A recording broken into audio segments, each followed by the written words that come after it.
15 Palestinian prisoners have been released after being held by the Israelis. They arrived at Al-Aqsa Hospital in the central Gaza Strip. They were freed at a military checkpoint east of el-Balah. Last week, the Israeli army released 11 Palestinian prisoners. Many have since spoken of abuse and torture while they were detained. And our Hani Mahmoud is in el-Balah in central Gaza. What more have you learned about this?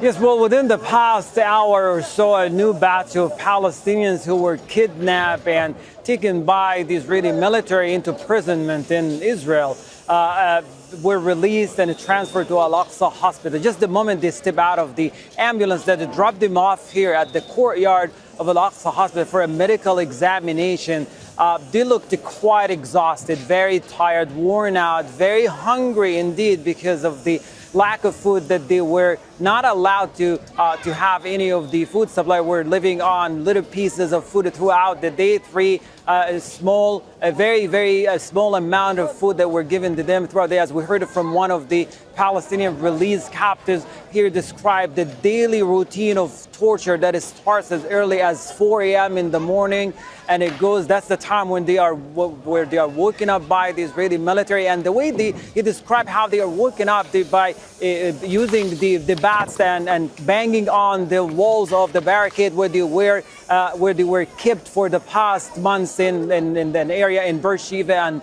very close to the Israeli-Gaza border. But that's the kind of ways that they were waken up at 4 a.m. in the morning. Some of the Palestinian detained inside this military camp. They were, as we heard from one of the released captive, described some people would go in coma and would freak out and be hallucinating because of the sudden loud voices and the use of dogs inside the barricade where they were kept inside. There also we seen signs of torture, physical torture, let alone the verbal abuse that these Palestinian captives they had to endure for the past months, where they were kept by the Israeli military.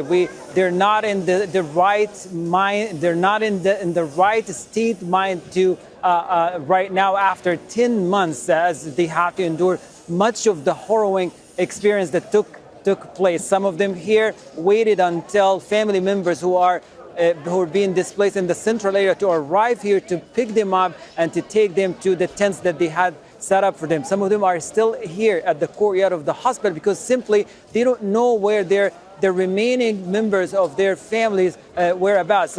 Because one described being kidnapped from an evacuation center in northern Gaza. He was snatched away from his family and put on, while he was blindfolded, and put on a truck that drove away from the area and was released today. He has no idea about the whereabouts of his family, whether they are still alive, whether they are still okay, and it doesn't seem to be happening anytime soon because he has no clue where they at, or whether they are still in the northern part or they have been displaced in the central area.